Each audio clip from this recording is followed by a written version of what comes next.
Le PDG emmena son fils muet de 7 ans au parc et fut choqué lorsqu'une petite fille pauvre le fit parler pour la première fois. Avant de plonger dans l'histoire, laissez un commentaire ci-dessous et dites-nous d'où vous nous regardez. Profitez de l'histoire. Richard Harrison ajusta sa cravate Armani une fois de plus avant de sortir de sa Mercedes noire sur le parking de Riverside Park. Le soleil de l'après-midi projetait de longues ombres sur l'aire de jeu où les sons des rires d'enfants résonnaient comme une symphonie qu'il avait oublié comment écouter. Son fils de 7 ans, Ethan, était assis silencieusement sur le siège arrière, ses cheveux blonds captant la lumière comme de la soie filée, ses yeux bleus fixés sur quelque chose que lui seul pouvait voir. « Allez, champion !» dit Richard doucement, ouvrant la porte pour lui. Ethan glissa sa petite main dans la sienne, bien plus grande, mais ne dit rien. Il ne disait jamais rien. Pendant 3 ans, 2 mois et 16 jours, Richard les comptait tous. Ethan avait été silencieux. Pas par choix, disait le médecin. Le traumatisme de perdre sa mère dans cet accident de voiture avait enfermé sa voix quelque part au plus profond, et aucune quantité de thérapie, de spécialiste ou de prière n'avait pu trouver la clé. Richard était un homme qui résolvait des problèmes pour gagner sa vie.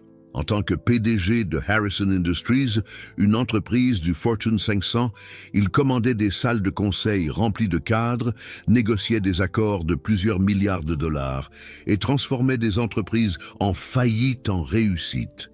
Mais il ne parvenait pas à réparer la seule chose qui comptait le plus, le silence de son fils. Ils marchèrent vers l'aire de jeu, les petits doigts d'Ethan agrippant sa main comme une bouée de sauvetage. D'autres enfants passaient en courant à côté d'eux, criant et jouant à des jeux qu'Ethan regardait avec des yeux pleins d'envie, mais auxquels il ne se joignait jamais.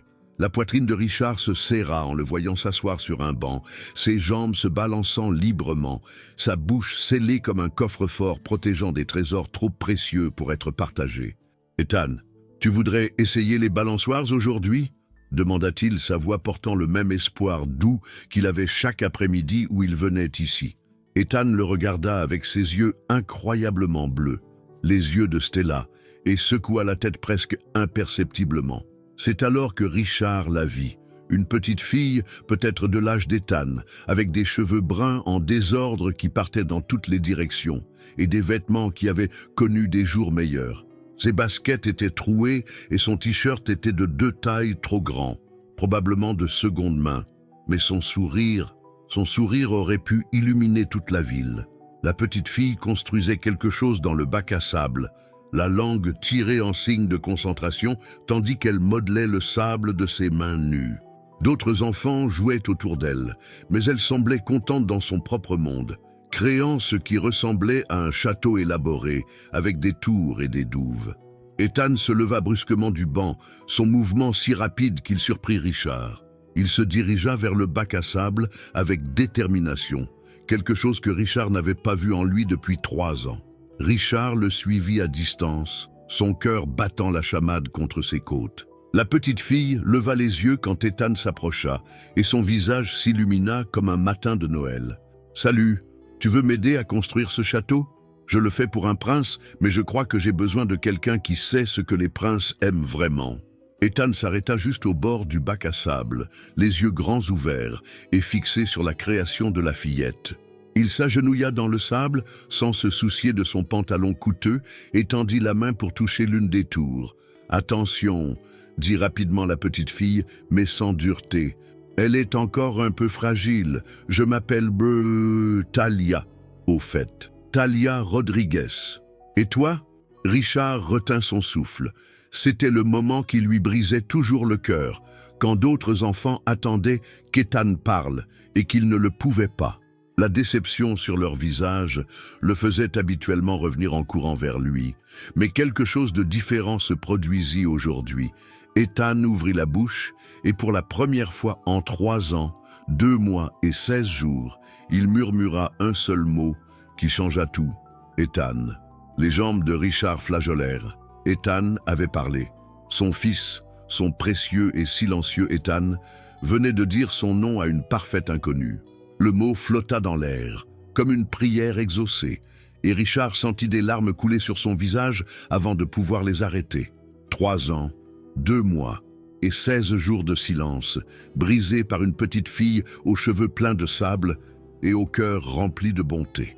Le visage de Talia s'illumina comme les feux d'artifice du 4 juillet qu'Ethan aimait tant avant que le monde ne devienne silencieux. « Ethan, c'est un très joli nom », s'exclama-t-elle, frappant ses mains ensablées de pure joie. Tout comme le prince Ethan de mon livre préféré à la bibliothèque. C'est lui qui pouvait parler aux animaux et faire fleurir les fleurs juste en leur souriant. Tu veux m'aider à faire le pont-levis ? Je n'arrive pas à comprendre comment le faire s'ouvrir et se fermer correctement. Richard regarda avec émerveillement Ethan hocher la tête avec enthousiasme. Un véritable enthousiasme, quelque chose qu'il n'avait pas vu depuis la mort de Stella. Il se rapprocha de Talia dans le bac à sable, son pantalon blanc immaculé maintenant décoré de sable doré, et commença à façonner soigneusement l'entrée du château avec des doigts délicats qui n'avaient pas joué depuis des années. « Ma maman me lisait des histoires de château », murmura Ethan, sa voix à peine audible, mais claire comme du cristal pour les oreilles désespérées de Richard. Chaque mot était un miracle, un cadeau qu'il pensait ne plus jamais recevoir. Elle disait que chaque château a besoin d'un jardin secret où le prince peut aller quand il est triste, un endroit beau et tranquille où il peut penser à des choses heureuses. Les yeux de Talia s'agrandirent d'excitation, et elle se mit à creuser avec enthousiasme dans le sable. Un jardin secret, c'est la plus brillante des idées.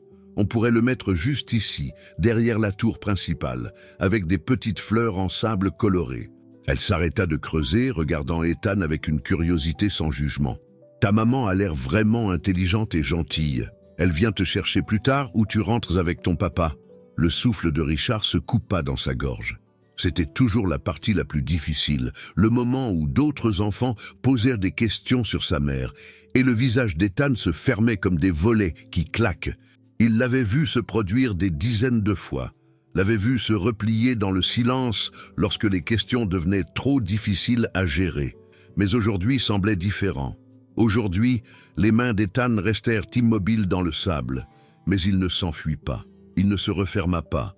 Au lieu de cela, il regarda Talia droit dans les yeux, avec ses yeux incroyablement bleus, les yeux de Stella, et parla avec une fermeté qui brisa et répara le cœur de Richard simultanément. « Maman est au ciel maintenant », dit-il simplement, sa voix portant une grâce qui semblait bien au-delà de ses 7 ans. « Elle me regarde depuis les étoiles chaque nuit. Papa m'a montré laquelle est la sienne. C'est la plus brillante, juste au-dessus de notre maison. » Talia arrêta complètement de creuser et regarda Ethan avec une compréhension bien au-delà de ses 7 ans. Les bruits de l'air de jeu semblaient s'estomper autour d'eux alors qu'elle traitait ces mots avec la considération sérieuse qu'ils méritaient. « Mon papa aussi est au ciel », dit-elle doucement, sa voix baissant pour correspondre au ton révérencieux d'Ethan. « Il y est allé quand j'avais 5 ans, mais je me souviens de tout à son sujet. Il avait les plus grandes mains du monde. Et il construisait les plus incroyables châteaux de sable. Maman dit qu'il me regarde depuis la plus grande étoile du ciel, celle qui a l'air de cligner de l'œil. Elle dit qu'il m'envoie parfois de beaux rêves, surtout quand j'ai peur ou que je me sens seul. » Richard sentit son cœur s'élargir et se briser en même temps. Ces 2 enfants, tous 2 touchés par la perte à un si jeune âge, s'étaient trouvés dans un bac à sable et partageaient leur douleur la plus profonde avec l'honnêteté innocente que seuls les enfants possèdent. Ils parlaient de la mort et du ciel avec l'acceptation pragmatique qui vient du fait d'avoir été forcés de grandir trop vite. « Peut-être qu'ils sont amis là-haut », suggéra Ethan. Et pour la première fois en plus de 3 ans, un sourire sincère étira les coins de sa bouche. Pas le sourire poli et répété qu'il avait appris à arborer pour les médecins et les thérapeutes, mais une véritable et spontanée expression d'espoir. « Je parie que oui », acquiesça Talia, son propre sourire répondant au sien. « Et je parie qu'ils sont vraiment heureux que nous soyons amis ici-bas, peut-être même qu'ils nous ont aidés à nous trouver aujourd'hui. » Alors que le soleil de l'après-midi commençait à se coucher, baignant l'air de jeux de teintes dorées qui rendaient tout magique, Richard réalisa que quelque chose de profond se produisait. Son fils ne faisait pas que parler, il guérissait. La partie enfermée de son âme s'ouvrait comme une fleur, tendant vers la lumière du soleil.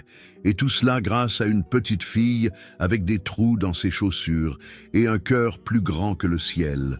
Mais en les regardant jouer, construisant avec soin leur château et leur amitié, Richard ne pouvait se défaire du sentiment que ce moment était trop parfait, trop fragile. Que se passerait-il à la fin de cet après-midi ?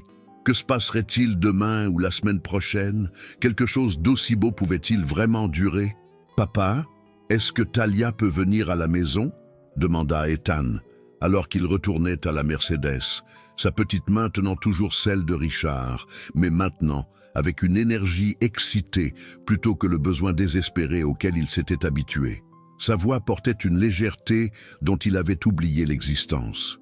Richard jeta un coup d'œil en arrière vers le bac à sable où Talia démontait soigneusement leur château, rangeant le sable pour les enfants du lendemain avec une prévenance qui en disait long sur son caractère. La petite fille leva les yeux et fit un signe de la main enthousiaste à Ethan, son sourire édenté contagieux et pur, le genre de sourire qui pourrait éclairer la pièce la plus sombre. « On verra, champion, » dit Richard, bien que son esprit fût déjà assailli de questions et d'inquiétudes.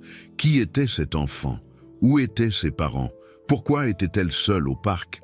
Et surtout, qu'adviendrait-il de la voir retrouvée d'Ethan si cette amitié ne pouvait pas continuer? « Talia !» appela Richard, ses instincts de PDG prenant le dessus alors qu'il s'approchait de la fillette. « Est-ce que quelqu'un vient te chercher? Il se fait assez tard. » La petite fille s'approcha en sautillant avec une énergie débordante, du sable encore collé à ses vêtements usés et ses cheveux partant dans tous les sens. « Oh, je rentre à pied. Ce n'est pas loin du tout. Juste après la vieille brasserie sur Maple Street et au coin de la laverie avec l'enseigne au néon qui clignote. Maman travaille au Danny's Diner jusqu'à 8 heures, alors je viens ici la plupart des jours après l'école. Parfois, je vais d'abord à la bibliothèque, mais le parc est mon endroit préféré parce qu'on peut construire des choses et utiliser son imagination. » Le sang de Richard se glaça. Maple Street se trouvait dans l'un des quartiers les plus difficiles de la ville, un endroit où même la police patrouillait par deux. L'idée qu'une fillette de 7 ans parcourt seule ces rues chaque après-midi était impensable, le genre de choses qui empêche les parents de dormir la nuit. « Depuis combien de temps rentres-tu seul à pied ?» demanda Richard, essayant de garder un ton désinvolte tandis que son esprit calculait tous les dangers qu'un enfant pouvait rencontrer dans ce quartier. Talia haussa les épaules avec l'insouciance de quelqu'un de trop jeune pour comprendre pleinement les risques qu'elle courait quotidiennement. « Depuis la rentrée en septembre. Maman dit que je suis assez responsable maintenant que j'ai 7 ans et 3/4. En plus, Madame Garcia d'à côté me surveille depuis sa fenêtre, et Monsieur Pete à l'épicerie du coin me fait toujours un signe de la main et me donne parfois un bonbon gratuit si je l'aide à porter les courses des dames âgées. » Ethan tira avec insistance sur la manche de Richard, ses yeux brillants d'une idée. « Papa, on peut ramener Talia à la maison, s'il te plaît. Il commence à faire nuit et elle ne devrait pas marcher seule dans le noir. » Richard regarda les yeux suppliants de son fils, ces mêmes yeux qui avaient été si longtemps vides et sans vie, et il sut qu'il ne pouvait pas refuser sa première vraie requête depuis des années. L'instinct de protection qu'il ressentait pour Ethan s'étendait naturellement à cette remarquable petite fille qui lui avait rendu sa voix. « Bien sûr, Talia. Voudrais-tu que nous te ramenions? Nous serions ravis de le faire. » Le trajet en voiture fut une révélation qui changea tout ce que Richard pensait savoir sur la résilience des enfants. Talia parla sans arrêt de l'école, de son enseignante préférée, Madame Patterson, qui la laissait aider à l'heure du conte, des fameux tamals de sa mère que tous les voisins réclamaient, et de son grand rêve de devenir astronaute pour pouvoir rendre visite à son père parmi les étoiles. Ethan buvait chacune de ses paroles, ajoutant parfois ses propres commentaires discrets, chacun étant un miracle aux oreilles de Richard. « Tu veux vraiment aller dans l'espace ?» demanda-t-il. « Ça a l'air effrayant. »« Pas effrayant, » corrigea gentiment Talia. « Incroyable. Pense-y, Ethan. Tu pourrais voir le monde entier de là-haut et tous les problèmes qui semblent si grands ici-bas paraîtraient tout petits. En plus, je parie que la vue du ciel est bien meilleure depuis l'espace. » Lorsqu'ils s'arrêtèrent devant un petit immeuble d'appartements délabré sur Maple Street, Le cœur de Richard se serra. La peinture s'écaillait des murs comme une vieille peau. Les marches du perron semblaient prêtes à s'effondrer sous le moindre poids et plusieurs fenêtres étaient recouvertes de carton au lieu de verre. C'était la pauvreté dans sa forme la plus crue et la plus impitoyable. « Merci pour le trajet, monsieur. » Talia s'interrompit, réalisant qu'elle ne connaissait pas le nom de famille de Richard, malgré leur après-midi ensemble. « Harrison », répondit Richard, observant attentivement le visage de la fillette. « Richard Harrison ». Les yeux de Talia s'agrandirent de reconnaissance et d'une excitation sincère. Comme Harrison Industries, le grand immeuble du centre-ville avec toutes les fenêtres brillantes qui reflètent les nuages. Maman y nettoie des bureaux parfois le week-end quand ils ont besoin d'aide supplémentaire. Richard hocha la tête, surpris que la fillette non seulement connaisse son entreprise, mais en parle avec un tel enthousiasme. Maman dit toujours que les gens qui y travaillent doivent être très importants parce que tout est si propre et si chic. Talia rayonnait d'une fierté innocente. « C'est trop cool. Ethan, ton papa doit être comme un super-héros en costume. » Alors que Talia disparaissait dans l'immeuble, saluant avec enthousiasme jusqu'à la dernière seconde possible, Richard réalisa quelque chose de profondément troublant. Ethan avait retrouvé sa voix, mais à quel prix? Talia vivait dans un monde que Richard comprenait à peine, un monde de lutte et d'incertitude qui lui était aussi étranger qu'une autre planète. Que se passe-t-il lorsque deux mondes si différents entrent en collision? Et plus important encore, qu'arrive-t-il à Ethan si ces mondes ne parviennent pas à coexister? Le lendemain matin, Richard trouva Ethan assis près de la fenêtre de sa chambre, dans le coin lecture que Stella avait créé des années auparavant, entièrement habillé de sa chemise bleue préférée et fixant intensément l'horloge numérique sur sa table de chevet. La lumière du soleil filtrait à travers les rideaux, illuminant ses cheveux blonds comme un halo. « Il n'est que 7h30, champion.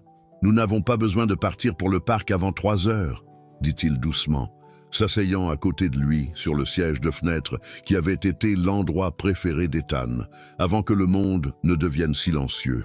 « On peut y aller plus tôt aujourd'hui ?» demanda Ethan, sa voix plus claire et plus forte que la veille, chaque mot plus assuré que le précédent. Talia a dit qu'elle irait peut-être à la bibliothèque avant le parc aujourd'hui.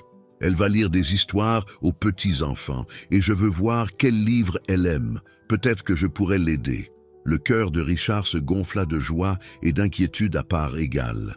Ethan parlait en phrases complètes, montrait de l'enthousiasme pour des activités au-delà de sa routine calme et soigneusement contrôlée. Autant de signes positifs qui le remplissaient d'espoir. Mais toute sa guérison émotionnelle semblait dépendre d'une petite fille qu'il connaissait depuis moins de 24 heures, et cette dépendance le terrifiait. « Ethan, champion, nous devons parler de Talia », commença Richard avec précaution, choisissant ses mots comme des pierres de gué à travers une rivière dangereuse. « C'est une fille merveilleuse, et je suis si heureux que vous soyez devenus amis. Mais c'est ma meilleure amie », l'interrompit Ethan avec une fermeté qui surprit complètement Richard. Elle comprend ce que c'est que de manquer à des gens et d'avoir des trous dans le cœur qui font mal parfois, et elle me donne envie de parler à nouveau, papa. Quand je suis avec elle, les mots ne semblent plus coincés. La simplicité et l'honnêteté de sa déclaration frappèrent Richard comme un coup physique. Elle lui donnait envie de parler à nouveau. 3 ans avec les meilleurs thérapeutes que l'argent pouvait acheter. D'innombrables séances avec des psychologues pour enfants, des spécialistes venus du monde entier. Rien de tout cela n'avait accompli ce qu'un après-midi avec une petite fille de Maple Street avait réussi. Cet après-midi-là, ils trouvèrent Talia à la bibliothèque publique, exactement là où elle avait dit qu'elle serait, et la scène qui les accueillit coupa le souffle de Richard. Talia était assise dans la section des enfants, entourée d'un groupe hétéroclite d'enfants plus jeunes qui la regardaient avec une attention captivée alors qu'elle donnait vie à une histoire, avec des voix animées et des gestes expressifs. Et puis, le dragon réalisa qu'il n'était pas effrayant du tout. Il était juste seul et incompris, disait Talia, sa voix vive et engageante, tout son corps bougeant alors qu'elle jouait l'histoire. Personne ne lui avait jamais demandé pourquoi il crachait du feu. Il se contentait de s'enfuir en criant. Alors, quand la princesse s'est finalement assise et lui a demandé ce qu'il ressentait, il a commencé à pleurer des larmes de joie, au lieu de cracher du feu. Ethan s'approcha sans hésiter et s'assit en tailleur sur le tapis coloré avec les autres enfants, complètement absorbé par le récit de Thalia. Richard observait de derrière les étagères voisines, émerveillé et ému. Son fils, qui avait à peine interagi avec d'autres enfants depuis l'accident, faisait maintenant partie d'un groupe riant et applaudissant au rythme de l'histoire, comme s'il n'avait jamais été silencieux. Quand l'heure du conte se termina et que les enfants se dispersèrent pour trouver leurs propres livres, Thalia aperçut Ethan et son visage s'illumina comme un matin de Noël. « Ethan, tu es venu, tu as entendu l'histoire du dragon. C'est une de mes préférées parce qu'elle nous apprend que parfois les gens qui ont l'air effrayants sont juste tristes à l'intérieur. J'adore les histoires où tout le monde finit heureux et compris. » « Moi aussi, » répondit Ethan avec une confiance grandissante. « Thalia, tu lis des histoires ici tous les jours? Tu es très douée pour rendre les personnages réels. Madame Patterson me laisse aider pour l'heure du conte le mercredi et le vendredi, » expliqua Thalia avec une fierté évidente. Elle dit que j'ai un don spécial pour donner vie aux personnages et aider les enfants à se connecter avec les livres. Je veux écrire mes propres livres un jour, des histoires qui aideront les enfants tristes à se sentir mieux et moins seuls. Richard sentit quelque chose de fondamental basculer dans sa poitrine. Ce n'était pas juste une rencontre fortuite ou une éclaircie passagère. Thalia était vraiment spéciale. Son empathie naturelle, sa manière intuitive avec les enfants, sa résilience malgré des difficultés évidentes. C'étaient des qualités qui ne pouvaient être ni achetées, ni enseignées, ni fabriquées. En sortant de la bibliothèque ensemble, Ethan glissa sa main libre dans celle de Thalia, en toute confiance, créant une chaîne de 3 personnes qui semblait plus naturelle que tout ce que Richard avait connu depuis la mort de Stella. Pour la première fois en plus de 3 ans, il sentit qu'il pourrait vraiment redevenir une famille. Mais c'est alors que Thalia mentionna quelque chose qui brisa le sentiment de paix grandissant de Richard et changea tout. « Oh, au fait, maman voulait que je te remercie pour le trajet d'hier, monsieur Harrison. Elle s'est inquiétée quand je suis rentré avec 15 minutes de retard. Mais quand je lui ai tout raconté sur Ethan et notre château, et comment nous manquons tous les deux à des gens au ciel, elle a pleuré des larmes de joie. » Thalia marqua une pause, son expression devenant soudainement sérieuse au-delà de son âge. Elle a dit que c'était la première fois en des mois que je parlais de me faire un nouvel ami au lieu de simplement dire que papa me manquait. Maman s'est beaucoup inquiétée pour moi dernièrement, surtout depuis que le avis d'expulsion est arrivé. Elle essaie de le cacher, mais je sais qu'elle a peur. Le sang de Richard se transforma en glace. Avis d'expulsion. Cette amitié parfaite et curative était sur le point d'être détruite par quelque chose d'aussi brutal et définitif qu'une expulsion. Richard ne put se concentrer sur rien d'autre du reste de la soirée. Tandis qu'Ethan jouait tranquillement dans sa chambre, parlant à ses animaux en peluche pour la première fois depuis des années, créant des histoires élaborées qui flottaient dans la maison comme de la musique, son esprit tournait en boucle sur la mention désinvolte de Thalia d'un avis d'expulsion. Il essaya de se convaincre que ce n'était pas sa responsabilité. Il avait bâti Harrison Industries à partir de rien en prenant des décisions difficiles, en comprenant que les affaires sont les affaires et que les émotions sont des luxes que les gens qui réussissent ne peuvent pas se permettre. S'impliquer personnellement dans les problèmes financiers de chaque personne qui croisait sa vie était la recette du désastre.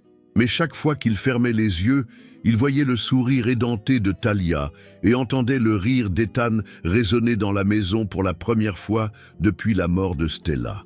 Comment pouvait-il peser les principes commerciaux contre la guérison miraculeuse de son fils? À minuit, Richard se retrouva dans son bureau au mur lambrissé d'acajou, l'ordinateur portable ouvert, recherchant tout ce qu'il pouvait sur le 847 Maple Street, appartement 3B. Ce qu'il découvrit dans les archives publiques lui retourna l'estomac d'un mélange de tristesse et de colère face à l'injustice de la vie. Maria Rodriguez, 28 ans, cumulait 3 emplois à temps partiel. Femme de ménage dans des bureaux pour le salaire minimum aux petites heures du matin, plongeuse au Danny's Diner pendant le service du soir, et babysitter occasionnel pour les voisins quand son emploi du temps le permettait. Son mari, Diego, était mort dans un accident de chantier 18 mois plus tôt, laissant derrière lui des factures médicales massives de sa lutte de 3 semaines pour la vie et aucune assurance vie pour amortir le choc. L'avis d'expulsion concernait 3 mois de loyer impayé pour un total de 1 800 $. Richard fixa le chiffre sur son écran avec incrédulité. 1 800 $. Il dépensait plus que cela pour un seul dîner au The Sterling Grill. C'était moins que ce qu'il payait pour le service de nettoyage mensuel de sa voiture. Pour la famille Rodriguez, c'était la différence entre avoir un toit et vivre dans la rue. Richard prit son téléphone à 3 reprises pour appeler son assistante, Margaret, afin qu'elle fasse un chèque et règle le problème discrètement et efficacement, mais à chaque fois, il hésita. Quel message cela enverrait-il? Que se passerait-il le mois suivant quand il ne pourrait de nouveau pas payer le loyer? Était-il en train de résoudre un problème ou de créer une dépendance qui, à terme, ne ferait qu'empirer les choses? L'après-midi suivant au parc, Talia semblait différente, plus silencieuse, moins enjouée, son énergie débordante habituelle étouffée par un souci trop lourd pour de jeunes épaules. Quand Ethan lui demanda de l'aider à construire un autre château, elle accepta, mais le cœur n'y était pas. Ses gestes étaient mécaniques, distraits. « Talia, tout va bien ?» demanda Ethan avec cette sollicitude intuitive qui semblait être son super-pouvoir. « Tu as l'air triste aujourd'hui. Il s'est passé quelque chose ?» La main de Talia s'immobilisa dans le sable, et pendant un instant, Richard vit le poids des soucis d'adulte s'installer sur le visage d'un enfant. « Maman a encore pleuré la nuit dernière, après qu'elle a cru que je dormais. L'homme du bureau de l'immeuble est venu, et il n'a pas été très gentil avec elle. Il a dit des choses méchantes sur les gens qui ne paient pas leurs factures, et il lui a donné un nouveau papier qui dit qu'on doit partir dans 2 semaines si on ne peut pas payer. » Talia regarda Ethan avec des yeux qui en avaient trop vu. « Je ne veux pas déménager, Ethan. Je viens de trouver ma meilleure amie, et je ne veux pas te perdre aussi. » Le visage d'Ethan se décomposa, avec une expression que Richard n'avait pas vue depuis le jour où on lui avait annoncé que sa mère ne rentrerait pas. « Tu ne peux pas déménager. Tu es la seule qui comprend pour les mamans et les papas au ciel. Tu es la seule qui me donne envie de parler. » Richard regarda le visage de son fils, traverser des émotions qu'il n'avait pas vues en 3 ans. La colère, la peur, le désespoir, et une protection féroce qui lui rappelait tellement Stella qu'il en eut le souffle coupé. Il ressentait à nouveau, profondément et entièrement, et c'était à la fois beau et terrifiant. « Peut-être que ton papa peut t'aider, » dit soudain Talia, regardant Richard avec des yeux pleins d'espoir qui portaient le poids de l'avenir d'une famille. « Il est important, n'est-ce pas? Les gens importants peuvent réparer des choses que les gens normaux ne peuvent pas. » Le poids des regards expectatifs des 2 enfants s'abattit sur les épaules de Richard comme du plomb. Il était important. Il pouvait arranger ça. Mais le devait-il? Et s'il le faisait, quelles seraient les conséquences pour toutes les personnes impliquées? « Je vais voir ce que je peux faire », s'entendit dire Richard, bien que son esprit criât des avertissements sur les limites et les complications, et le territoire dangereux de mêler les affaires aux sentiments personnels. Cette nuit-là, alors que Richard bordait Ethan dans son lit, dans la chambre qui sentait encore faiblement le parfum de lavande de Stella, il le regarda avec ses yeux incroyablement bleus et prononça les mots qui allaient le hanter pendant des jours sans sommeil. « Papa, si Talia déménage, je pense que je pourrais arrêter de parler à nouveau. C'est la seule personne qui fait que les mots veulent sortir de l'endroit silencieux où ils se sont cachés. Sans elle, je ne sais pas si je me souviendrai comment utiliser ma voix. » Richard réalisa avec une clarté cristalline qu'on ne lui demandait pas seulement d'aider une famille en difficulté. On lui demandait de sauver la voix de son fils, sa guérison, son avenir. Mais était-il assez fort pour faire le pont entre 2 mondes qui semblaient destinés à rester séparés? Et quel serait le coût de cette tentative? Richard se tenait devant le 847 Maple Street à 7h30 le lendemain matin, tenant une enveloppe contenant un chèque de banque de 5 000 $, assez pour couvrir le loyer en retard et plusieurs mois d'avance. Il avait à peine dormi, luttant avec la voix de Stella dans sa tête, sa douce sagesse résonnant dans sa mémoire. « Tu ne peux pas tout résoudre avec de l'argent, Ricky », disait-elle souvent quand il essayait de signer des chèques pour des problèmes qui nécessitaient plus que des solutions financières. Parfois, le cœur a besoin de plus que ce que le portefeuille peut offrir. Parfois, les gens ont besoin de sentir qu'ils ont gagné leur dignité. Mais quelle était l'alternative? Laisser Talia et sa mère se faire expulser? Regarder Ethan se replier dans le silence? Parfois, l'argent était le seul outil dont il disposait, la seule langue qu'il parlait assez couramment pour aider.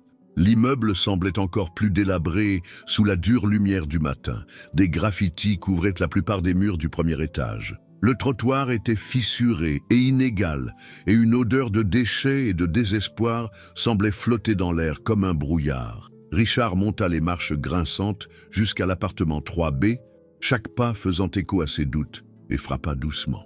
La femme qui ouvrit la porte n'était pas celle à laquelle il s'attendait. Maria Rodriguez était belle d'une manière que les épreuves ne pouvaient atteindre. Des pommettes hautes qui témoignaient d'un héritage indigène, des yeux sombres et intelligents qui ne manquaient rien, et une aura de dignité que la pauvreté ne pouvait diminuer. Elle portait un uniforme d'infirmière qui avait connu des jours meilleurs, mais il était impeccablement propre, et elle tenait une tasse de café qui sentait principalement la chicorée et l'espoir. « Monsieur Harrison », dit-elle, le reconnaissant immédiatement grâce aux descriptions enthousiastes de Talia. « Talia m'a tout raconté sur vous et Ethan. Elle n'arrête pas de parler de son nouvel ami depuis hier. Entrez, je vous en prie. » L'appartement était minuscule, mais impeccable. Chaque surface était astiquée jusqu'à briller. Tout était organisé avec une précision militaire, et malgré la pauvreté évidente, il y avait de l'amour dans chaque recoin. Talia était assise à une petite table en train de faire ses devoirs, la langue tirée en signe de concentration, et elle leva les yeux avec surprise et joie en voyant Richard. « Monsieur Harrison, le papa d'Ethan, vous êtes venu voir ma chambre? J'ai un télescope que papa m'a donné avant d'aller au ciel, et parfois je regarde les étoiles et je lui raconte ma journée. »« Talia, finis tes maths, » dit doucement Maria, sa voix portant l'autorité d'une mère qui était aussi l'encre de sa fille. Elle se tourna vers Richard avec des yeux curieux. « Excusez-moi si notre logement est si petit, puis-je vous offrir un café? Il n'est pas raffiné, mais il est fort. » Richard regarda cet espace modeste. Les meubles soigneusement réparés, les dessins d'enfants couvrant le réfrigérateur, les manuels d'infirmières empilés sur toutes les surfaces disponibles. Ce n'était pas seulement de la pauvreté. C'était quelqu'un qui se battait bec et ongles pour construire une vie meilleure contre toute attente. « Madame Rodriguez », commença Richard, sortant l'enveloppe avec des mains qui n'étaient pas tout à fait stables. « Je veux vous aider avec votre situation de loyer. Talia et Ethan sont devenus très proches et je comprends que vous faites face à des difficultés. Considérez ceci comme un cadeau. » Non. La voix de Maria était ferme mais pas désagréable et son refus frappa Richard comme un coup physique. « J'apprécie le geste plus que vous ne l'imaginez, monsieur Harrison, mais je n'accepte pas la charité, même de la part de quelqu'un avec les meilleures intentions. » Richard cligna des yeux, stupéfait. Dans son monde, tout le monde prenait l'argent si on en offrait assez. Tout le monde avait un prix, un chiffre qui résoudrait leurs problèmes et les rendrait reconnaissants. C'était un territoire inconnu. « Madame Rodriguez, je vous en prie, je comprends votre fierté, mais Talia et Ethan... » « Et c'est magnifique, » l'interrompit Maria avec une douceur d'acier. « Ma fille n'a pas souri comme ça depuis la mort de son père. Et d'après ce que Talia me raconte, Ethan retrouve sa voix. Mais l'argent n'achète pas l'amitié, monsieur Harrison. Il complique les choses. Il crée des déséquilibres que les enfants ne devraient pas avoir à gérer. »« Non, alors que puis-je faire ?» demanda Richard, sincèrement confus et se sentant impuissant d'une manière qui lui était totalement étrangère.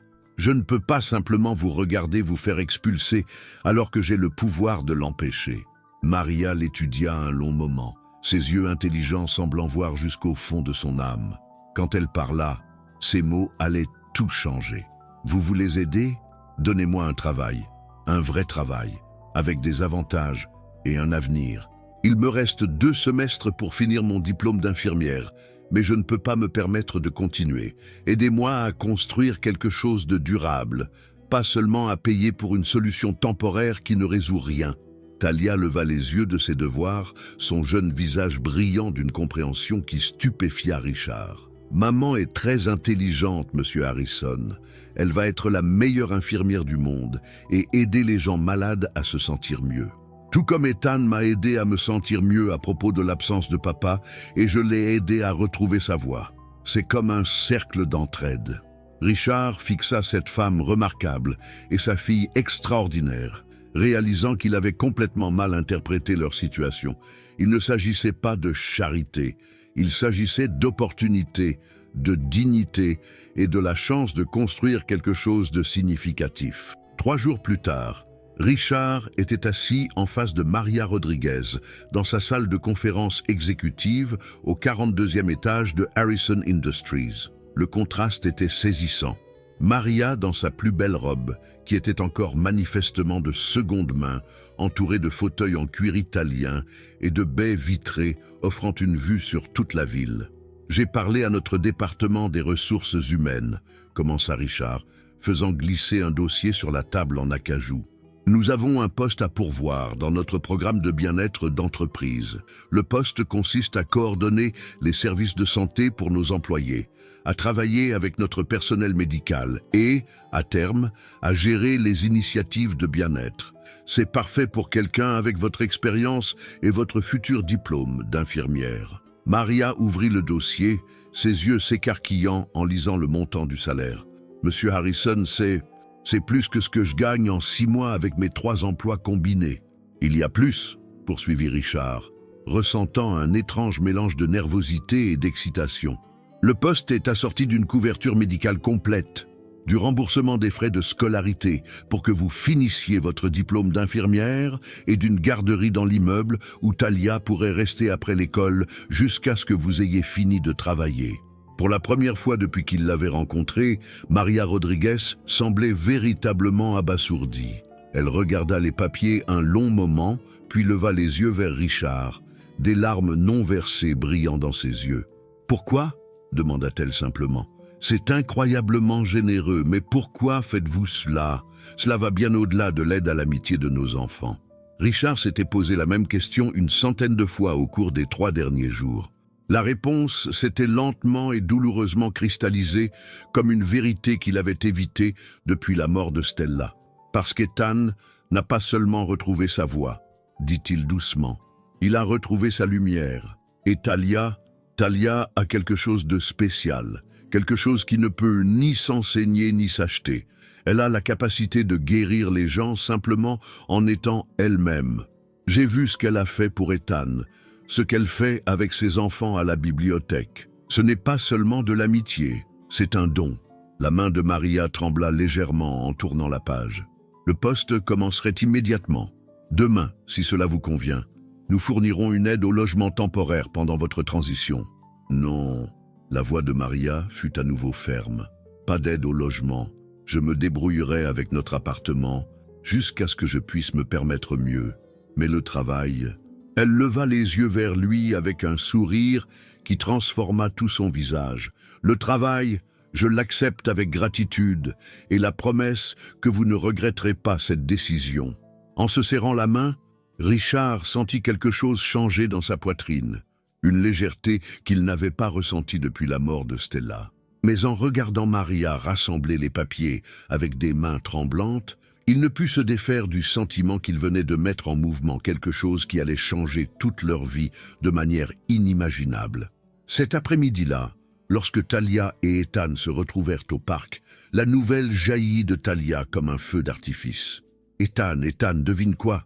Maman a eu un vrai travail dans l'immeuble de ton papa. Un travail avec une assurance et tout. On n'a pas à déménager ?» Elle tourbillonna dans le bac à sable, les bras étendus, projetant du sable partout. Le visage d'Ethan s'illumina de pure joie. « Vraiment? Pour de vrai? De vrai ?» « Je vais rester pour toujours et à jamais, déclara Talia. Et le meilleur, c'est qu'il y a un endroit pour les enfants dans l'immeuble, alors je peux être près de maman pendant qu'elle travaille. Et peut-être qu'on pourra se voir parfois pendant la journée. » Richard observa leur célébration avec une chaleur dans la poitrine qui lui parut à la fois étrange et merveilleuse. Mais alors que les autres parents sur l'aire de jeu commençaient à remarquer leur interaction, un homme, visiblement riche, regardant son fils jouer avec une fille du mauvais côté de la ville, il commença à comprendre que leur problème ne faisait que commencer. Les chuchotements débutèrent immédiatement. « N'est-ce pas Richard Harrison? Qu'est-ce qu'il fait ici? Mon Dieu, les vêtements de cette gamine semblent venir d'une friperie. C'est tellement bizarre de les voir ensemble. » Pour la première fois, Richard réalisa que rapprocher deux mondes n'était pas seulement une question d'argent ou d'emploi. C'était affronter une société qui préférait ses classes séparées et sa charité invisible. Mais en regardant Ethan et Talia construire leur dernière création de sable, une maison avec des fenêtres donnant sur le ciel pour qu'ils puissent faire un signe de la main à leurs parents au paradis, Richard sut qu'il n'y avait pas de retour en arrière possible. Il s'était engagé sur cette voie, et où qu'elle mène, ils la parcourraient ensemble. 2 semaines après la prise de poste de Maria chez Harrison Industries, les premières fissures commencèrent à apparaître. Richard le découvrit lorsque son assistante, Margaret, frappa à la porte de son bureau avec une expression qui annonçait des ennuis. « Monsieur Harrison, nous devons discuter de la situation de Madame Rodriguez », dit Margaret, fermant la porte derrière elle avec une précaution inhabituelle. « Quelle situation ? Son travail est exemplaire. Les employés adorent les programmes de bien-être qu'elle met en place. » Margaret se tortilla mal à l'aise. « Ce n'est pas sa performance, monsieur. C'est la perception. Plusieurs membres du Conseil ont exprimé des inquiétudes concernant votre implication personnelle dans son embauche. Des rumeurs circulent sur du favoritisme, sur le fait que vous auriez contourné les politiques de l'entreprise pour des raisons personnelles. » Richard sentit sa mâchoire se crisper. Maria Rodriguez a été embauchée sur la base de ses qualifications et de notre besoin réel de quelqu'un avec ses compétences. Le fait que nos enfants soient amis n'a aucune pertinence. « Vraiment ?» demanda doucement Margaret. « Monsieur, je travaille pour vous depuis 8 ans. Je ne vous ai jamais vu interviewer personnellement un candidat pour un poste de niveau intermédiaire, encore moins quelqu'un sans diplôme. Les gens parlent. » Avant que Richard ne puisse répondre, son téléphone sonna.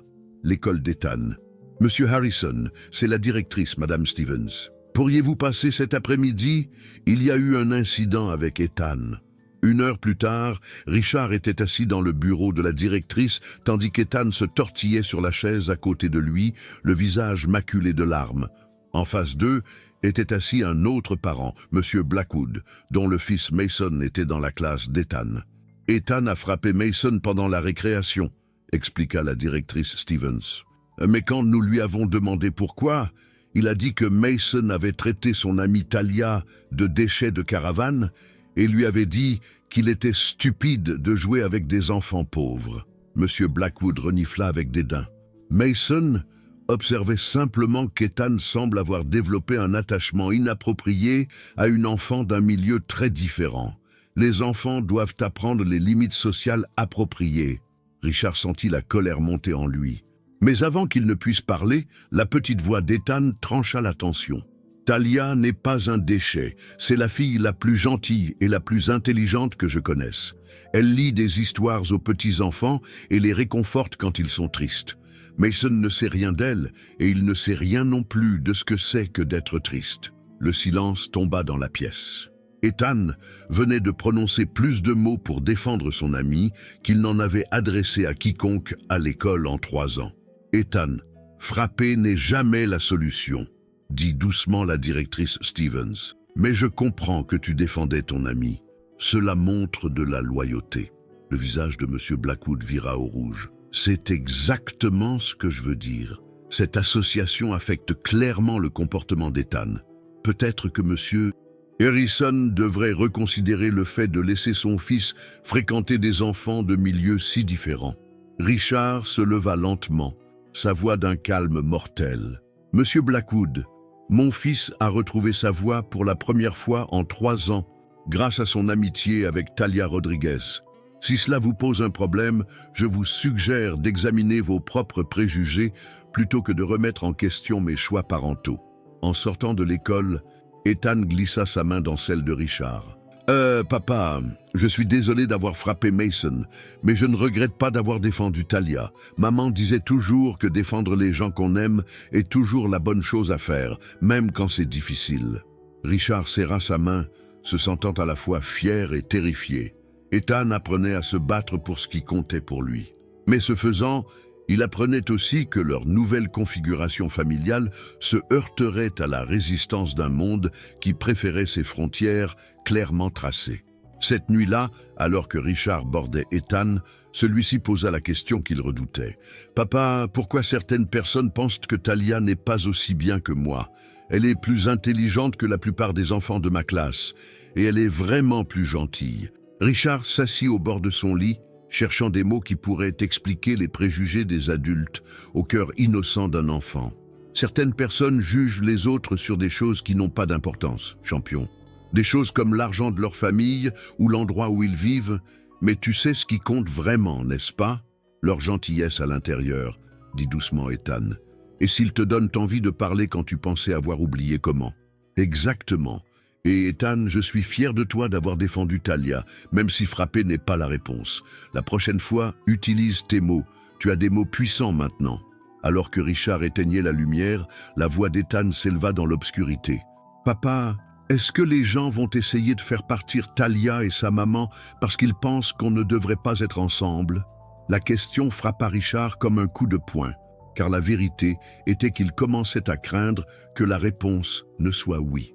La crise éclata un mardi matin de novembre, rapide et brutale, comme une tempête d'hiver. Richard examinait les rapports trimestriels lorsque Margaret fit irruption dans son bureau sans frapper, le visage pâle et pressé. « Monsieur, vous devez voir ça immédiatement. » Elle poussa un journal local sur son bureau, ses mains tremblant légèrement.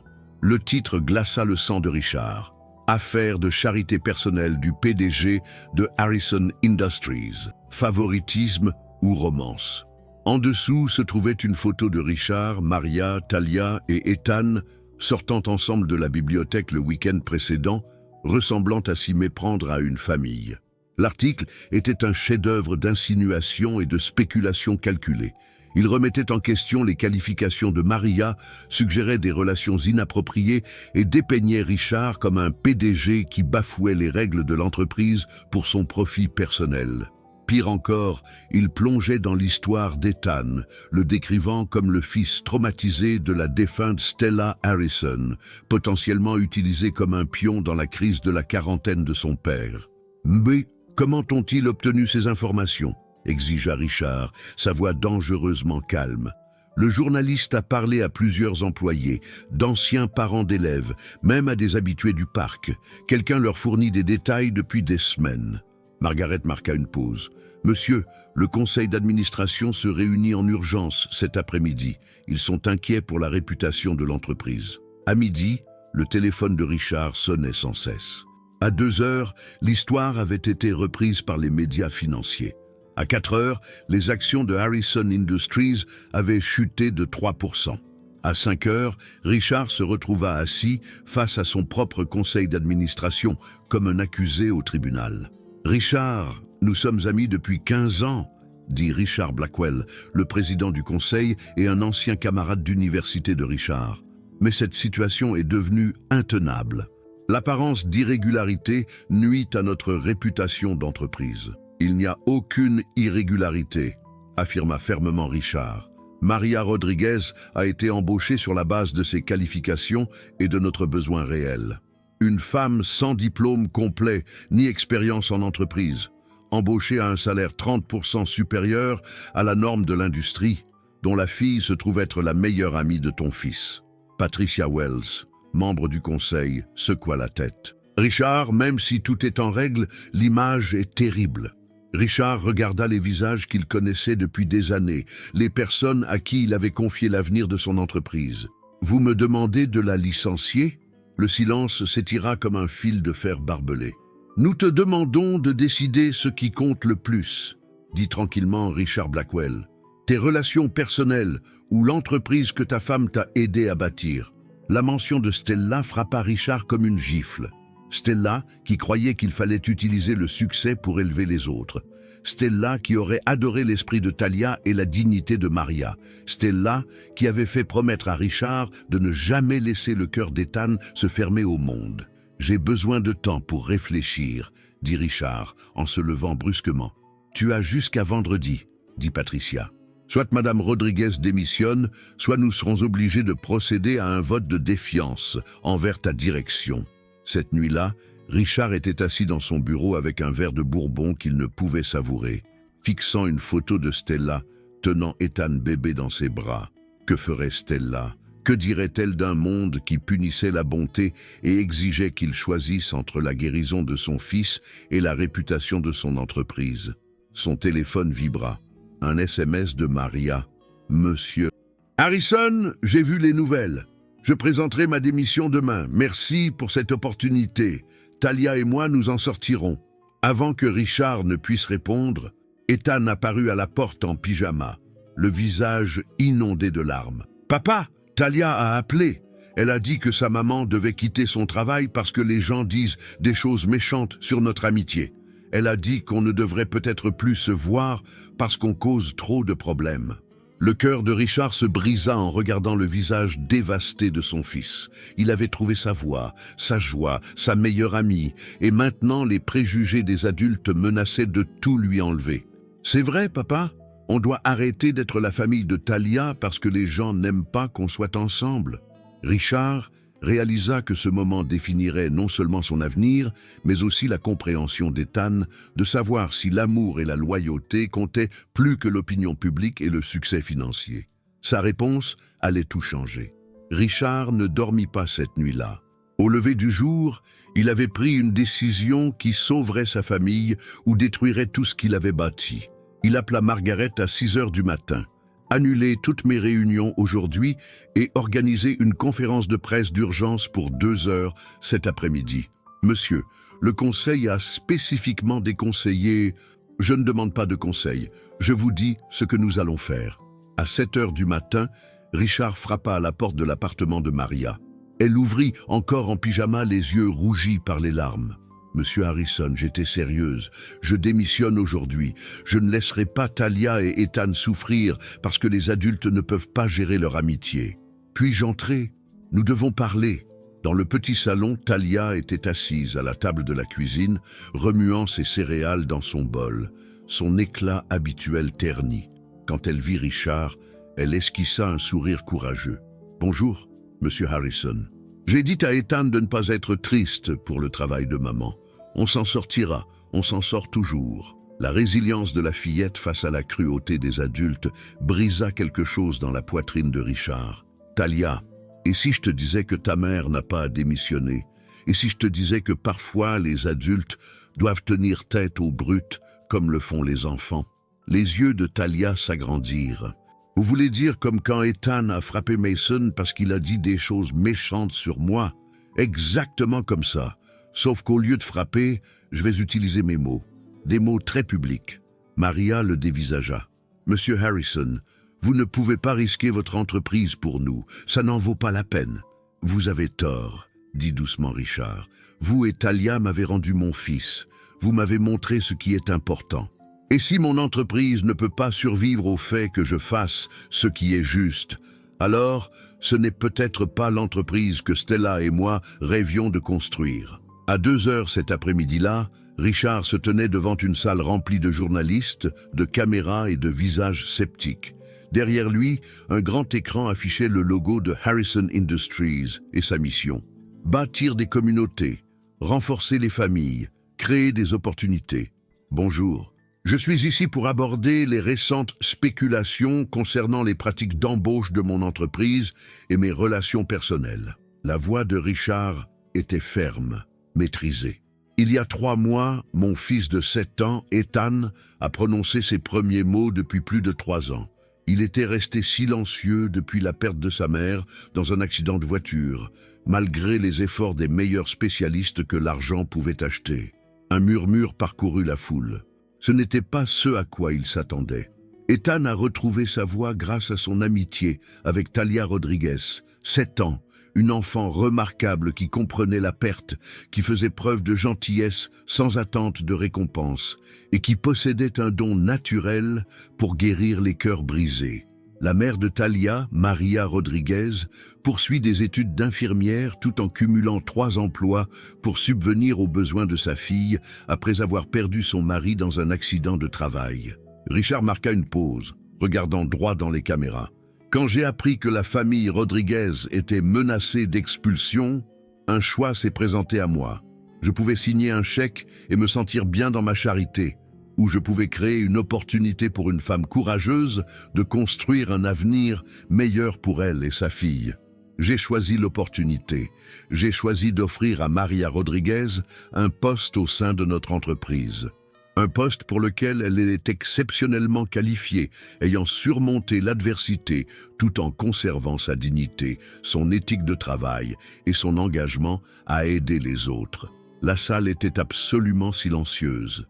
Harrison Industries a toujours défendu le principe que le succès ne signifie rien s'il n'élève pas les autres. Aujourd'hui, je réaffirme cet engagement. Maria Rodriguez n'a pas été embauchée parce que nos enfants sont amis, mais parce qu'elle incarne les valeurs sur lesquelles cette entreprise a été bâtie. Tout membre du conseil qui ne peut soutenir cette décision est libre de démissionner. Richard se rapprocha des microphones, sa voix gagnant en force. Je ne m'excuserai pas que mon fils ait retrouvé sa voix. Je ne m'excuserai pas de reconnaître le talent quel que soit le code postal. Et je ne m'excuserai pas de croire qu'en Amérique, l'amitié entre enfants devrait être célébrée, pas scrutée. Quand Richard quitta le podium, les journalistes crièrent des questions, mais il les ignora toutes. Il avait dit ce qu'il avait à dire. Il devait maintenant en assumer les conséquences. Son téléphone sonnait avant même qu'il n'atteigne sa voiture. Le nom de Richard Blackwell clignotait sur l'écran. « Richard, qu'est-ce que tu crois avoir fait, bon sang ?»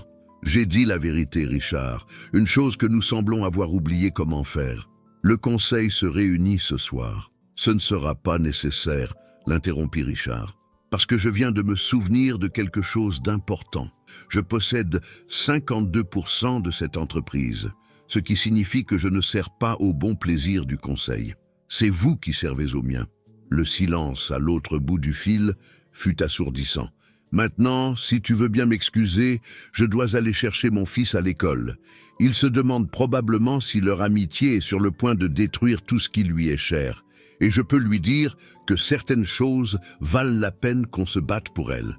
En raccrochant, Richard réalisa que, pour la première fois depuis la mort de Stella, il se sentait comme l'homme qu'elle avait épousé, l'homme qui croyait que faire ce qui est juste importait plus que le confort. La réponse arriva plus vite que Richard ne l'avait prévu. Quand il arriva à l'école d'Ethan, il le trouva assis dans le bureau de la directrice, avec Talia à ses côtés, les 2 enfants se tenant la main et semblant remarquablement calmes pour 2 enfants de 7 ans dont le monde venait d'être bouleversé. « Monsieur Harrison », dit la directrice Stevens en se levant à l'entrée de Richard. J'ai appelé parce que les enfants ont insisté pour être ensemble aujourd'hui, et étant donné les circonstances, nous avons pensé qu'il valait mieux les garder au bureau où ils seraient à l'abri de l'attention des médias. À travers la fenêtre, Richard pouvait voir les camionnettes des chaînes d'information sur le parking de l'école, des journalistes avec des caméras attendant un aperçu des enfants au centre de l'histoire. « Papa !» Ethan sauta et courut vers lui. « Tu as vraiment dit à tout le monde à la télé que Talia et Maria devaient rester?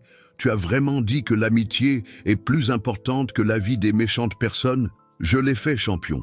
Je leur ai dit la vérité sur ce que toi et Talia représentaient pour notre famille. » Talia s'approcha avec plus d'hésitation. « Monsieur Harrison, maman a vu votre discours à la télé au travail. Elle a pleuré, mais c'était des larmes de joie cette fois. Elle a dit que vous êtes la personne la plus courageuse qu'elle ait jamais rencontrée. Talia, ta mère est la personne courageuse. T'élever seule, travailler si dur pour construire une vie meilleure, cela demande un vrai courage. Monsieur Harrison, intervint doucement la directrice Stevens, il y a quelque chose que vous devriez savoir. Après la diffusion de votre conférence de presse, nous avons reçu plus de 200 appels. La plupart étaient des messages de soutien. Des parents partageant leurs propres histoires d'enfants, nouant des amitiés au-delà des barrières sociales, des gens vous félicitant pour votre prise de position. Richard sentit une petite lueur d'espoir. Et les autres? Quelques plaintes, principalement de personnes avec qui nous avons déjà eu des problèmes, mais dans l'ensemble, la réponse a été extrêmement positive. Il semble que votre message ait touché plus de gens que vous n'auriez pu l'espérer. Alors qu'il se préparait à partir par l'entrée arrière pour éviter les médias, Ethan tira la manche de Richard. « Papa, est-ce que Talia peut venir à la maison avec nous aujourd'hui? Je veux lui montrer le jardin de maman. Je pense qu'elle aimerait voir où maman a planté des fleurs qui reviennent chaque année, même après que l'hiver les endort. » Richard regarda ses deux enfants remarquables qui s'étaient trouvés contre toute attente et avaient reconstitué leurs morceaux brisés avec rien de plus qu'une amitié pure. « Bien sûr qu'elle le peut, champion. Je pense que ta mère adorerait que Talia voie son jardin. » Cette nuit-là, alors que Richard regardait Ethan et Talia lire ensemble dans le jardin de Stella, tandis que Maria aidait à préparer le dîner dans sa cuisine, son téléphone sonna. Le nom de Richard Blackwell s'afficha. « Richard, je te dois des excuses. Le conseil s'est réuni ce soir, et après avoir vu la réaction du public à ton discours, nous avons décidé à l'unanimité de soutenir ta position. Plus que cela, nous voulons étendre le programme de bien-être que Maria développe, en faire une initiative phare. » Richard sortit pour pouvoir parler en privé. « Qu'est-ce qui t'a fait changer d'avis, Richard? »« Ma femme. Elle m'a rappelé que notre fille a lutté contre l'anxiété pendant 2 ans après notre divorce. Et la seule chose qui l'a aidée a été une amitié avec une fille d'un milieu complètement différent. Parfois, nous sommes tellement concentrés sur la protection de ce que nous avons que nous oublions pourquoi nous l'avons construit au départ. » À travers la fenêtre de la cuisine, Richard pouvait voir Maria et Ethan travailler côte à côte, s'enseignant mutuellement. Maria montrant à Ethan comment assaisonner les légumes, Ethan montrant à Maria quelles herbes poussaient dans différentes parties du jardin. « Richard, il y a autre chose. Je veux créer un fonds de bourse d'études. La bourse mémorielle, Stella Harrison, pour les parents célibataires poursuivant des études dans le domaine de la santé. Je veux m'assurer que d'autres familles, comme celle de Maria, aient les opportunités qu'elles méritent. Considère que c'est fait.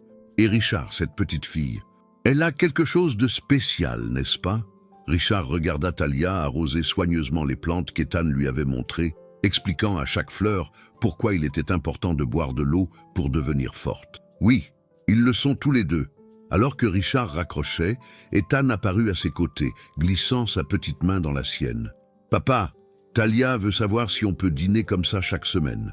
Comme une vraie famille qui choisit d'être ensemble au lieu d'y être obligée. » Richard baissa les yeux vers le visage plein d'espoir de son fils, puis de nouveau vers la cuisine où Talia faisait rire Maria avec une histoire animée de sa journée. « Je pense que ça semble parfait, Ethan. Je pense que maman voudrait que nous choisissions notre famille avec nos cœurs. » L'épreuve finale arriva par un matin froid de décembre, 6 mois après qu'Ethan eut prononcé pour la première fois le nom de Talia dans ce bac à sable. Richard examinait les candidatures pour la bourse mémorielle Stella Harrison lorsque Margaret frappa à sa porte avec une expression qu'il avait appris à reconnaître, le regard qui signifiait que quelqu'un de son passé était sur le point d'entrer en collision avec son présent. « Monsieur Harrison, il y a quelqu'un ici pour vous voir. Elle dit que c'est à propos de la famille Rodriguez et qu'elle ne parlera à personne d'autre. Son nom est Dr Elena Martinez. » Et elle a l'air contrariée. La femme qui entra dans le bureau de Richard avait la 50aine, les cheveux grisonnants tirés en un chignon sévère et l'attitude de quelqu'un habitué aux conversations difficiles. « Monsieur Harrison, je suis la docteure Martinez de l'hôpital pour enfants. J'étais la conseillère en traumatologie d'Ethan pendant la première année après l'accident. » Elle marqua une pause, étudiant son visage. « Je dois vous parler de Talia Rodriguez. » Le sang de Richard se glaça. « Talia est malade? Il s'est passé quelque chose? » « Non, rien de tel. Mais il y a quelque chose que vous devez savoir. Quelque chose que j'aurais dû vous dire il y a des mois, quand j'ai vu la couverture médiatique pour la première fois. La docteure Martinez s'assit lourdement, comme si le poids de ses mots était trop lourd à porter debout. Monsieur Harrison, Talia Rodriguez était aussi ma patiente. Les mots frappèrent Richard comme un coup physique. Que voulez-vous dire? Il y a 18 mois, lorsque son père est mort dans cet accident de chantier, Talia était dans la voiture qui a amené Diego à l'hôpital. Elle a tout vu, l'accident, l'ambulance, les derniers instants de son père. Elle a développé un mutisme sélectif, tout comme Ethan. Pendant 8 mois, Talia n'a parlé à personne d'autre que sa mère, et même alors seulement en chuchotant. Richard sentit la pièce tourner autour de lui. C'est impossible. Talia parle tout le temps. C'est l'enfant la plus verbale que j'ai jamais rencontrée. Maintenant, oui, mais quand elle est venue me voir pour la première fois, elle était aussi silencieuse qu'Ethan ne l'a jamais été. Sa guérison a commencé il y a environ 4 mois, juste au moment où elle a rencontré Ethan. La docteure Martinez se pencha en avant, ses yeux intenses. « Monsieur Harrison, ce qui s'est passé entre Ethan et Talia dans ce bac à sable n'était pas seulement de l'amitié. C'étaient 2 enfants traumatisés, reconnaissant la douleur de l'autre et se guérissant mutuellement par la connexion. » Et la révélation brisa tout ce que Richard pensait comprendre. Talia n'avait pas aidé Ethan à trouver sa voie. Ils avaient trouvé leur voie ensemble. La petite fille, qui semblait si confiante, si naturellement douée pour aider les autres, avait mené sa propre bataille contre le silence. « Pourquoi Maria ne me l'a-t-elle pas dit ?» demanda Richard, sa voix à peine un murmure. « Parce que Talia le lui a fait promettre. Elle avait peur que si les gens savaient qu'elle aussi avait été brisée, ils ne lui feraient pas confiance pour aider Ethan. Elle protégeait sa guérison en cachant son propre parcours. » Richard ferma les yeux, revoyant chaque interaction entre les enfants sous un nouveau jour. La sagesse de Talia sur le manque des parents, sa compréhension instinctive du silence d'Ethan, sa capacité naturelle à se connecter avec les enfants blessés, tout prenait un sens parfait et déchirant. « Il y a plus », poursuivit la docteure Martinez. Le jour de l'accident de Diego, il travaillait sur un projet de construction pour Harrison Industries. Le chantier où il est mort était celui des fondations de votre nouveau siège social. Le monde de Richard bascula. Diego Rodriguez était mort en construisant les rêves de Richard, pendant que Richard siégeait en réunion de conseil pour planifier l'avenir. L'homme dont la mort avait traumatisé Talia avait été tué en créant quelque chose pour l'héritage de la famille Harrison. Docteur Martinez, pourquoi me dites-vous cela maintenant? Parce que Talia lutte à nouveau. L'attention des médias, l'examen minutieux de son amitié avec Ethan, tout cela fait ressurgir son traumatisme. Maria m'a appelé hier parce qu'elle commence à se replier sur elle-même, à se blâmer pour les problèmes auxquels sa famille est confrontée. Elle pense que si elle n'avait pas été brisée, rien de tout cela ne serait arrivé. L'ironie était dévastatrice. Talia, qui avait sauvé Ethan en étant assez courageuse pour parler la première, se retirait maintenant dans le silence parce qu'elle craignait que sa propre fragilité ne blesse les gens qu'elle aimait. Richard se leva brusquement. « Je dois la voir maintenant. » 20 minutes plus tard, Richard se retrouvait au 847 Maple Street. Mais cette fois, il n'apportait ni chèque ni offre d'emploi. Il portait le poids de la compréhension et la détermination de sauver la petite fille qui avait sauvé son fils. Maria ouvrit la porte, le visage inondé de larmes. « Monsieur Harrison, j'allais vous appeler. Talia est si silencieuse depuis hier. Elle ne veut même pas parler à Ethan au téléphone. Maria, nous devons parler, tous ensemble. » Ils trouvèrent Talia dans sa chambre, assise près de la fenêtre, avec le télescope que son père lui avait donné, fixant le ciel nuageux avec des yeux qui avaient perdu leur lumière. Quand elle vit Richard, elle esquissa un faible sourire. « Bonjour, monsieur Harrison. Désolé d'avoir été bizarre ces derniers temps. C'est juste que je ne veux pas causer plus de problèmes à Ethan. » Richard s'assit sur le petit lit de Talia, le cœur brisé pour cet enfant remarquable qui portait des fardeaux trop lourds pour de jeunes épaules. « Talia, la docteure Martinez est venue me voir aujourd'hui. Elle m'a parlé de ton père, de l'accident, de comment tu n'as pas pu parler pendant longtemps toi aussi. » Le visage de Talia se décomposa. Elle avait promis de ne rien dire. Je le lui avais fait promettre. Pourquoi ne voulais-tu pas que je le sache? Parce que... La voix de Talia se brisa. Parce que si les gens savaient que j'étais brisé moi aussi, ils pourraient penser que j'aggravais l'état d'Ethan au lieu de l'améliorer. Et parce que mon papa est mort en construisant quelque chose pour votre entreprise, et j'avais peur que vous soyez trop triste à ce sujet pour nous laisser rester amis. Les mots brisèrent le cœur de Richard en 1000 morceaux. Cette fillette de 7 ans avait protégé tout le monde. Ethan, Maria et même Richard lui-même, en portant seul sa douleur. « Talia, regarde-moi !» Richard attendit que la fillette croise son regard. « Ton père n'est pas seulement mort en construisant quelque chose pour mon entreprise. Il est mort en construisant quelque chose qui créerait des emplois pour des centaines de familles. Quelque chose qui aiderait d'autres personnes à réaliser leurs rêves. C'était un héros, tout comme toi. Je ne suis pas une héroïne. Je suis juste une petite fille qui a eu peur et qui a arrêté de parler. Tu es une héroïne parce que tu as retrouvé ta voix et que tu l'as utilisée pour aider Ethan à retrouver la sienne. Tu es une héroïne parce que tu as vu quelqu'un d'autre qui souffrait et que tu as choisi d'être courageuse pour lui alors que tu apprenais encore à être courageuse pour toi-même. » Talia s'essuya le nez avec sa manche. « Vraiment? Vraiment. Et Talia, il y a autre chose que tu dois savoir. L'accident de ton père a conduit à de nouvelles réglementations de sécurité qui ont sauvé la vie de dizaines d'autres travailleurs. Son sacrifice a eu un sens, tout comme ton amitié avec Ethan a un sens. » Tandis que Richard parlait, il vit la lumière revenir lentement dans les yeux de Talia. Mais la vraie magie se produisit quand Ethan apparut à la porte, ayant convaincu son chauffeur de l'amener à l'appartement lorsque Talia ne répondit pas à ses appels. « Talia Rodriguez !» dit-il avec l'autorité féroce d'un garçon de 7 ans en mission. « Arrête de t'apitoyer sur ton sort tout de suite.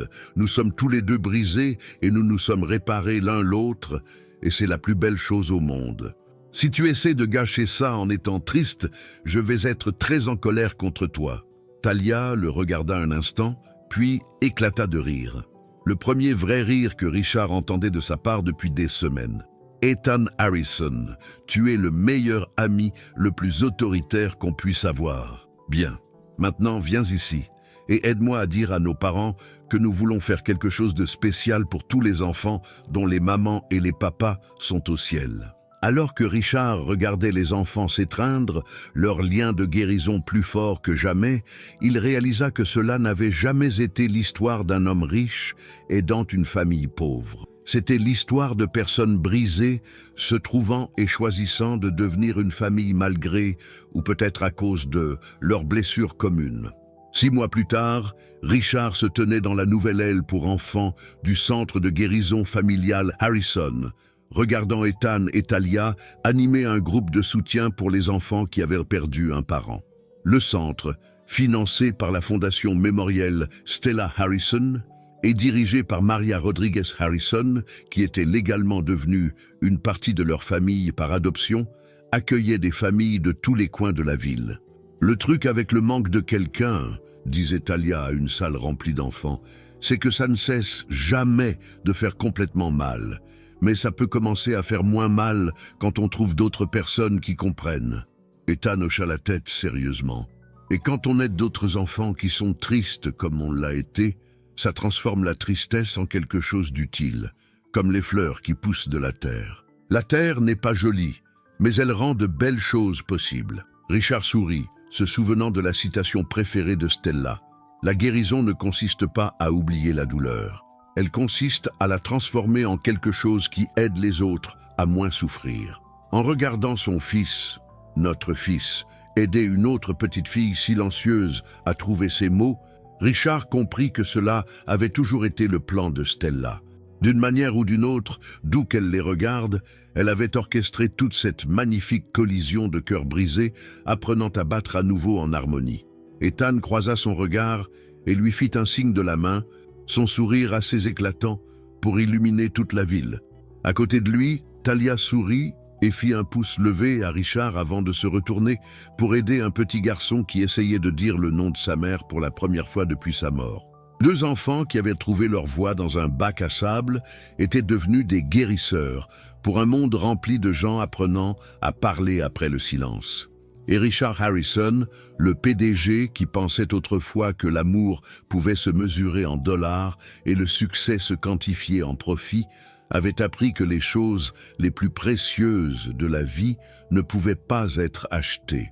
Elles ne pouvaient qu'être choisies, nourries et partagées avec des cœurs assez courageux, pour rester ouverts malgré le risque de se briser. En fin de compte, Ethan avait eu raison depuis le tout début. Parfois, la plus belle chose au monde était simplement deux personnes brisées choisissant de se réparer mutuellement, un mot à la fois. Lee, avez-vous apprécié cette histoire touchante? Si elle vous a ému autant que moi, cliquez sur « J'aime ». Abonnez-vous à la chaîne pour plus d'histoires qui vous toucheront le cœur. Activez la cloche pour n'en manquer aucune. Dites-moi dans les commentaires, croyez-vous que l'amour transcende la mort? Avez-vous déjà eu une expérience inexplicable avec des êtres chers disparus? Je veux entendre vos histoires.